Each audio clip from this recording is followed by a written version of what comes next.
Hello student, आपका हमारे YouTube channel पे स्वागत है। आज के इस वीडियो में हम सीटेट पेपर 2 के लिए मैथ्स के कुछ इंपॉर्टेंट क्वेश्चन करेंगे। ये जो क्वेश्चन है प्रीवियस ईयर के एग्ज़ाम में पूछे जा चुके हैं और अभी जो ऑनलाइन एग्ज़ाम चल रहे हैं इसमें इसी तरीके के क्वेश्चन बार बार आ रहे हैं। तो आइए देखते हैं कौन कौन से क्वेश्चन हैं ये। तो पहला क्वेश्चन हमारा है, इसमें बोला है m का वह मान, जबकि हमें यहाँ पर ये दे रखा है, यहाँ पर m की वैल्यू में फाइंड करनी है। ठीक है, तो इसको सॉल्व करते हैं। तो यहाँ पर दे रखा है 2/9 की पावर जो है वो 3 दे रखी है इनटू, अब देखिए यहाँ पर 4/81 है, तो 4 हमारा 2 का स्क्वायर होता है और 81 जो है 9 का होता है। तो इसको मैं ऐसे लिखता हूँ 2/9 इसका स्क्वायर और होल जो पावर हमें दे रखी है -6 है, इक्वल टू 2/9 पावर जो है 2m-1 है। तो इसको थोड़ा और सॉल्व करेंगे तो 2/9 का क्यूब इंटू, यहाँ पर पावर मल्टीप्लाई हो जाएगी तो 2/9 की पावर होगी -12। ठीक है, बराबर में 2/9 की पावर जो है 2m-1। अब बेस सेम है तो पावर ऐड हो जाएगी। आइडेंटिटी होती है a की पावर n इंटू a की पावर m। अगर बेस सेम होता है तो पावर क्या होगी, ऐड हो जाती है, m + n। ठीक है, तो इसको ऐड कर देंगे 2/9, पावर ऐड करेंगे तो 3 में से 12 को घटाना पड़ेगा और ये 2/9 2m-1। ठीक है, तो इसको सॉल्व करते हैं तो हमारे पास यहाँ कितना बचेगा, ये बचेगा -9 बचेगा। तो यहाँ भी बेस सेम है तो पावर हमारी इक्वल हो जाएगी, तो 2m-1 इक्वल टू -9। तो ये कितना आ जाएगा हमारा 2m equal to -9 + 1। So 2m आ गया हमारा -8, m आ गया हमारा -4। तो ऑप्शन नंबर बी इसका करेक्ट आंसर हो जाएगा। अगला सवाल देखते हैं। अगला है, हमें यहाँ पर फ्रैक्शन दिए हुए 4, इसमें से सबसे बड़ा फ्रैक्शन और सबसे छोटे फ्रैक्शन में डिफरेंस बताना है, अंतर बताना है। ठीक है, तो देखिए यहाँ पर जो नंबर दे रखे हैं 6/7, 8/9, 9/10 और 7/8। अब देखिए यहाँ पर इन दोनों के बीच में डिफरेंस जो है 1 का आ रहा है। 8 और 9 में भी डिफरेंस 1 है, 9 और 10 में भी 1 है और 7 और 8 में भी डिफरेंस 1 है। ठीक है, जब डिफरेंस सेम होता है तो सबसे बड़ा नंबर कौन सा होता है, जो सबसे बड़े नंबर का डिफरेंस हो। तो 9 और 10, सबसे बड़ा जो है बड़ा हो जाएगा 9/10 और छोटा कौन सा हो जाएगा, छोटा हो जाएगा हमारा जो सबसे छोटा नंबर का डिफरेंस है 6/7। अब इनका डिफरेंस बताना है तो 9/10 - 6/7, एलसीएम तो 70 आएगा, 7 × 63 और ये 60, तो 3/70 इसका करेक्ट आंसर हो जाएगा। अगला सवाल है, यहाँ पर एक पॉलिनोमियल दिया हुआ है, ठीक है, और दूसरा पॉलिनोमियल दिया हुआ है। इन दोनों को मल्टीप्लाई करना है और बाद में ये बोला है कि जो a है वो x³ का कोफिशिएंट है और x² का कोफिशिएंट b है और x का कोफिशिएंट c है। ठीक है, x³ का कोफिशिएंट जो है वो a है, x² का कोफिशिएंट b है और x का कोफिशिएंट c है। तो हमें वैल्यू बतानी है a + b - c, इसकी वैल्यू बतानी है। ठीक है, तो सबसे पहले हम क्या करेंगे, इन दोनों को मल्टीप्लाई कर लेते हैं। तो 9x² + 15 - x, मल्टीप्लाई करना है -1 - x + x² को। तो इस 9x² से अगर इस पूरे को मल्टीप्लाई करें तो क्या आएगा, -1 से करा तो -9x², फिर x से करेंगे तो -9x³ और फिर x² से करेंगे तो क्या हो जाएगा, +9x4।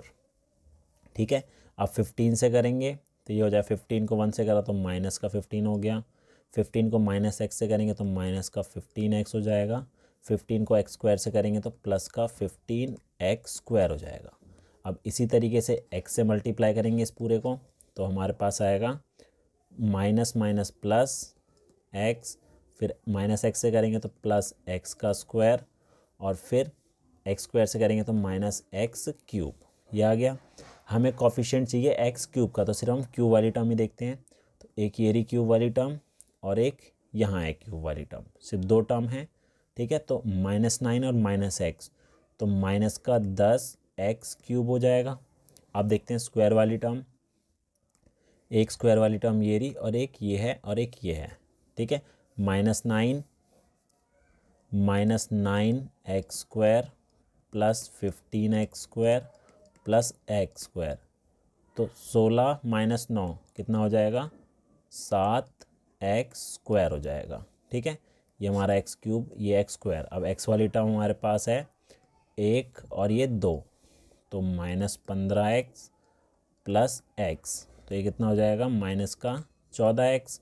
तो हमारे पास x³ का कोफिशिएंट 10 है माइनस का, तो a तो हमारा आ गया -10, b आ जाएगा हमारा 7 और c आ जाएगा हमारा -14। हमें a plus b minus c निकालना है, तो a हो जाएगा हमारा -10 प्लस b कितना है, 7 है, फिर माइनस c करना है तो -14। तो ये हो जाएगा, ये हमारा निकल रहा है a plus b minus c। ठीक है, तो ये हो जाएगा -10 प्लस 7 और प्लस 14। तो ये जो -10 जमा 21, तो आ जाएगा हमारा आंसर 11, ऑप्शन नंबर ए।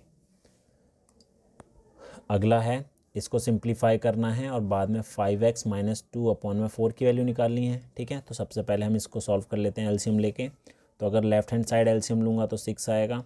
ठीक है, तो इस पूरे को हमें 2 से मल्टीप्लाई करना पड़ेगा, तो 2 × 3x - 2, और इसको हमें मल्टीप्लाई करना पड़ेगा 3 से, तो 3 × 2x + 3 इक्वल टू, यहाँ एलसीएम लेंगे 6, तो ये हो जाएगा 6x + 7, 6 से 6 कैंसिल, तो ये 6x - 4 + 6x + 9 equal to 6x + 7। ठीक है, तो 6x से 6x कैंसिल, तो 6x + 5 इक्वल टू 7, 6x आ गया हमारा 7 - 5, x की वैल्यू कितनी आ जाएगी, ये हो जाएगा हमारा 2/6, तो 1/3 x की वैल्यू आ गई। ठीक है, अब हमें निकालनी है 5x - 2/4 की वैल्यू, तो यहाँ वैल्यू पुट करेंगे 5 × 1/3 - 2/4, ऊपर करेंगे तो 5/3 - 2 और नीचे 4 है, तो एलसीएम लेंगे तो 3 आएगा, तो 5 - 6/4, तो ऊपर बचा माइनस का 1, 3 ये जो है इससे गुना हो जाएगा, तो ये जाएगा 12, तो -1/12 इसका सही आंसर होगा। अगला क्वेश्चन है, यहाँ बोला गया है कि जो संख्या में दे रखी है वो 11 से डिविजिबल है, तो हमें y की मिनिमम वैल्यू बतानी है, क्या हो सकती है, न्यूनतम मान क्या होगा। तो ये बोला 9y8071 डिवाइडेड बाय 11, तो 11 से डिविजिबल है, तो 11 का डिविजिबिलिटी रूल क्या होता है, हमें जो ये नंबर दे रखे हैं 9y8071। ठीक है, अब जैसे पहला नंबर 9 है, फिर एक नंबर छोड़ के दूसरा नंबर, और फिर एक नंबर छोड़ के तीसरा नंबर। ठीक है, इनको हमें ऐड करना है, बाकी जो हमारे रिमेनिंग नंबर बचे हैं उनको जोड़ना है, और बाद में हमें इनका डिफरेंस निकालना होता है। तो 9, 8 और 7, ये कितना हो जाएगा, 17 और 7 हो गए हमारे पास 24, ये 24 आ गया। अब बचे हुए हमारे पास y + 0 + 1, y + 1 आएगा। अब क्या होता है, इनका डिफरेंस अगर 11 का मल्टीपल आए, 11 का मल्टीपल मतलब 0 हो सकता है, 11 हो सकता है, 22 है या 33 है, डिफरेंस अगर इनमें से कुछ आता है तो ये पूरा नंबर भी 11 से डिविजिबल होगा। तो देखिए 24 माइनस करूँ तो y - 1 इक्वल टू हो जाएगा 23 - y, तो y का मिनिमम वैल्यू क्या होनी चाहिए, y की यहाँ पर जो मिनिमम वैल्यू है वो क्या होनी चाहिए, तो हम यहाँ पर y की पॉसिबल वैल्यू रख के देख लेते हैं। देखिए ऑप्शन नंबर फर्स्ट हमारा 3, अगर मैं 3 माइनस कर देता हूँ 23 में से, अगर 3 माइनस करता हूँ तो 20 आएगा, ये तो 11 के टेबल में नहीं आ रहा, तो ये तो हो ही नहीं सकता। ऐसे ही अगर 23 में से 1 माइनस कर दूँ तो 22 आएगा, 22 हमारा जो है 11 का डिविजिबल है। ठीक है, तो यानी कि y की जो मिनिमम वैल्यू है वो 1 हो सकती है, तो ऑप्शन नंबर 20 का सही आंसर हो जाएगा। ठीक है, अगला देखते हैं। अगला सवाल है, इसमें बोला निम्न में से कौन सी संख्या -5/6 और 7/8 के बीच में नहीं है। ठीक है, नहीं है बोलिए, तो देखिए ऑप्शन में जो हमें दे रखा है सबके फ्रैक्शन में 12, 6, 8 या 24 है, यहाँ पर भी 6 और 8 है, तो हम क्या करेंगे, मैं अगर देखूँ तो इन सब का एलसीएम निकालूँ तो 24 आएगा, ठीक है। तो सबके नीचे मैं 24 बना लेता हूँ। तो जो हमें क्वेश्चन में दे रखा है -5/6, तो इसको 24 बनाऊँगा तो 4 से गुना करना पड़ेगा, तो ये हो जाएगा -20/24। ऐसी 7/8 है तो इसको 3 से गुना करना पड़ेगा, तो ये हो जाएगा 21/24। अब हमें क्या करना है, बेसिकली इनके बीच में देखना है कि कौन सा नंबर नहीं आ रहा है जो ऑप्शन में दे रखे हैं। तो उसके लिए भी हम पहले सबको क्या करेंगे, सबके डिनोमिनेटर में 24 कर लेते हैं। तो -11/12 है पहले में, तो अगर इसको 24 करूँ तो ये आएगा -22/24। दूसरा हमारा है 5/6, इसको करेंगे 4/4 हो गया 20/24। ऐसे ही ये तो पहले से 24 दे रखा है सी ऑप्शन में, ठीक है। डी देख लेते हैं, -3/4, इसको 6 से करा, -18/24। तो देखिए -20 और 21 के बीच में हमारे पास कौन कौन से होते हैं, -19, -18 से करते हुए ये नंबर होते हैं। तो देखिए -22 आ रहा है ऑप्शन नंबर ए में, तो इसके बीच में तो ये हो ही नहीं सकता, बाकी सारे इसके बीच में आ रहे हैं, ठीक है। तो इसका सही आंसर होगा ऑप्शन नंबर ए। अगला है, यदि किसी त्रिभुज का एक कोण 110 डिग्री है तो इसके अन्य दो कोणों के समद्विभाजकों के बीच बने कोण का माप है। तो यहाँ पर ये बोला है कि एक ट्राइंगल है, ठीक है। इस ट्राइंगल का नाम दे दिया ए, बी और सी। इसमें से एक एंगल दे रखा है हमें 110, तो माना कि ए जो है हमारा 110 डिग्री है, और बाकी जो बोला है अन्य दो कोणों के समद्विभाजक, मतलब इसका जो एंगल बाइसेक्टर है, बाकी जो बचे हैं एंगल सी और बी जो बचे हैं, इनके एंगल बाइसेक्टर का बीच में जो एंगल बनेगा, बताना है इसका कितना मेजरमेंट होगा। तो इसकी प्रॉपर्टी होती है कि अगर हमें इन दोनों का बाइसेक्टर निकालना हो, बीच में जो एंगल बन रहा है, तो वो क्या होता है 90 degree plus half of angle A, ठीक है। जो एंगल हमें दे रखा है उसका हाफ, तो 90 जमा 110/2, इसको काटा तो ये 55 हो जाएगा, तो 55 करा तो 145 डिग्री होगा हमारा इसका करेक्ट आंसर। अगला है, रवि ने दो वस्तुएं प्रत्येक को 1500 रुपये में खरीदा। उसने एक वस्तु को 6% लाभ पर तथा दूसरे को 4% हानि पर बेचा। इस पूरे सौदे में हुआ उसका लाभ या हानि प्रतिशत। तो इस टाइप के क्वेश्चन को आपको कैसे करना है, यहाँ पर कोई भी अमाउंट दे रखा हो आपको 100 ही लेना है, ठीक है, क्योंकि अमाउंट तो सेम है दोनों का। तो माना कि पहली वस्तु का अमाउंट 100 है तो दूसरी वस्तु का भी अमाउंट हम 100 ही ले लेते हैं, ठीक है। तो देखो यहाँ पर पहले को उसने 6% लाभ पे बेचा, तो 100 था तो उसने 106 में बेचा होगा, ठीक है। दूसरे को 4% हानि पर, तो 100 था तो 96 में बेचा होगा। अब दोनों को बेच के उसे कितना मिल गया, 106 और 96, ये हो जाएगा हमारा 202 हो जाएगा। और उसने दोनों को ख़रीदा कितने में था, 200 में ख़रीदा था। अब 200 में उसने ख़रीदा था और बेचा उसको पड़ा 202 का, तो प्रॉफिट कितना हो रहा है, 2 का लाभ आ रहा है उसे, ठीक है। अब ये कितना प्रतिशत है, 2/, में हम स्टार्टिंग का अमाउंट लिखेंगे 200 गुना 100, इसको काटा तो 1% लाभ होगा, ऑप्शन नंबर सी। अगला है, यहाँ पर हमें 5 नंबर दे रखे हैं, ठीक है, x, x+2, x+4, x+6, x+8। इसका जो माध्य है, मीन जो है वो 11 है। तो बताना है कि स्टार्टिंग के 3 जो नंबर हैं उनका माध्य या मीन क्या होगा। तो मीन होता है इनका सम करके नंबर ऑफ जितनी नंबर दे रखे उससे डिवाइड करना है, 1 2 3 4 5 है, x+2, x+4, x+6, x+8 divided by 5 equal to 11। तो 1 2 3 4 5, 5x हो गया, और इनको जोड़ेंगे 2 4 6 8, ये हो जाएगा हमारा 20। 5 को उससे गुना करा 55 हो जाएगा, तो 5x इक्वल टू 20 और 35। तो x की वैल्यू तो 7 आ जाएगी, ठीक है। अब x 7 आ गया तो पहला नंबर क्या हो जाएगा 7, दूसरा 7 और 2 9, तीसरा 7 और 4 11। अब इनका मीन निकालना है या माध्य निकालना है, ठीक है। तो स्टार्टिंग के 3 को जोड़ देंगे, 11/3, तो ये हो जाएगा 27/3, काटेंगे तो आ गया 9, ऑप्शन नंबर ए। अगला है, एक व्यक्ति अपने सामान को उसके क्रय मूल्य से 40% अधिक पर अंकित करता है तथा अंकित मूल्य पर 40% का उसे डिस्काउंट देता है। ठीक है, तो उसमें बताना है उसका लाभ या हानि प्रतिशत। तो ये बोला है कि एक व्यक्ति है किसी सामान में सबसे पहले वो 40% उसका अमाउंट बढ़ाकर लिख देता है और बाद में उस पर 40% का डिस्काउंट देता है, तो बताना है उसे लाभ होगा या हानि होगी।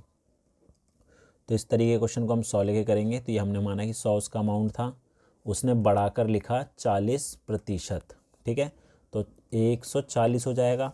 अब 140 पे वो डिस्काउंट कितना दे रहा है, 40% का वो डिस्काउंट देगा।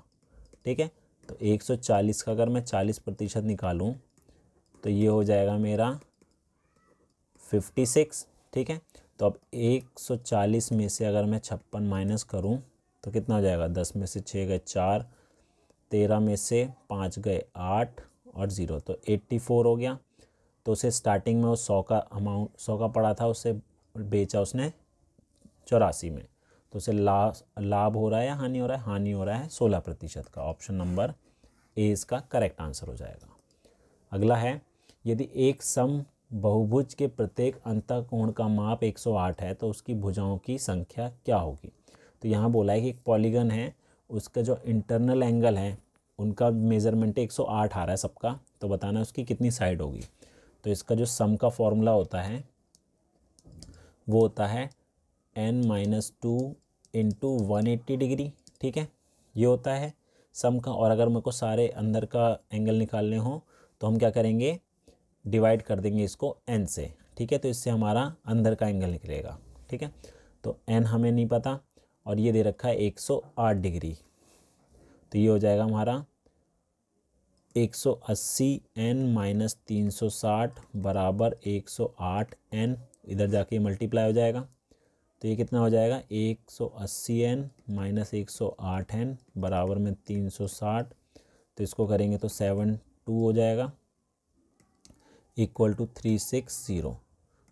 तो n आ जाएगा हमारा 360 बटे में 72, इसको काटेंगे तो कितना आएगा, ये आएगा 5। तो ऑप्शन नंबर ए इसका सही आंसर हो जाएगा। अगला है, किसी त्रिभुज का क्षेत्रफल एक वृत्त के क्षेत्रफल के बराबर है।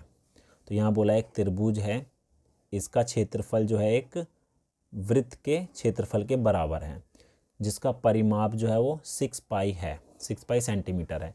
यदि त्रिभुज का आधार जो है 8 सेंटीमीटर है तो उसकी ऊंचाई कितनी होगी। तो यहाँ पर स्टार्टिंग में तो ये बोल दिया कि जो त्रिभुज का क्षेत्रफल है वृत्त के क्षेत्रफल के बराबर है, तो त्रिभुज का, और आगे और ये बोला है कि जो वृत्त है उसका जो परिमाप है 6 पाई है, तो इसका परिमाप होता है, अगर रेडियस r ले लें तो 2 पाई r होता है। ठीक है, तो 6 पाई के इक्वल होगा। तो यहाँ से अगर मैं r निकालूं तो मेरे पास आएगा 6 पाई बटे में 2 पाई, कैंसिल करके 3 सेंटीमीटर, ये हो गया। तो इसका जो एरिया है, एरिया या क्षेत्रफल जो है होगा पाई r स्क्वायर होता है। तो पाई r हमारा 3 का स्क्वायर हो गया तो 9 पाई आएगा सेंटीमीटर स्क्वायर। ठीक है, ये हो गया। अब दोनों का एरिया बोला है इक्वल है, तो ट्राइंगल का एरिया होता है हाफ बेस, आधार हमारा 8 है, ऊंचाई हमें निकालनी है, तो बराबर 9 पाई के होगा। इसको काटा ये 4, तो h आ जाएगा 9/4। इसको अगर मैं काटूं तो कितना आएगा, 2.25 पाई। ऑप्शन नंबर ए इसका सही आंसर होगा। ठीक है, अगला है 5x + 2 और 2x² - 3x + 5 के गुणनफल में x² और x का गुणांकों का योग, गुणांक होता है हमारा कॉफिशिएंट, उनका सम बताना है। तो x² का कॉफिशिएंट जो है, इसका कॉफिशिएंट और x का कॉफिशिएंट, ठीक है, इनके कॉफिशिएंट का सम निकालना है। तो सबसे पहले इनको गुना करना पड़ेगा हमें। 5x + 2 into 2x² - 3x + 5। तो पहले 5x से हम क्या करेंगे, इस पूरे को मल्टीप्लाई करेंगे। तो 2x² से करा तो हो जाएगा 10x³, फिर 3 से करेंगे तो 3 × 5 = 15x², फिर 5 से करेंगे तो 25x। अब 2 से करेंगे इस पूरे को मल्टीप्लाई तो हो जाएगा +4x² - 6x + 10। अब हमें क्या चाहिए, एक्स स्क्वायर चाहिए और एक्स चाहिए। तो एक्स स्क्वायर हमारे पास एक ये टर्म है और एक ये टर्म है, तो दोनों को सॉल्व करा तो हमारे पास आएगा -11x²। और एक्स वाली टर्म चाहिए हमें, एक ये है और एक ये है, तो ये जाएगा हमारा 19x। तो एक्स स्क्वायर का कोफिशिएंट आ रहा है -11 और एक्स का आ रहा है 19। तो दोनों का योग पूछा है, तो इनको जोड़ देते हैं, -11 और 19 कितना होगा, 8 होगा। ऑप्शन नंबर सी इसका करेक्ट आंसर हो जाएगा। ठीक है, तो ये थे पेपर 2 के लिए मैथ्स के कुछ इंपॉर्टेंट क्वेश्चन जो कि ऑनलाइन एग्जाम में बार बार पूछे जा रहे हैं। Thank you.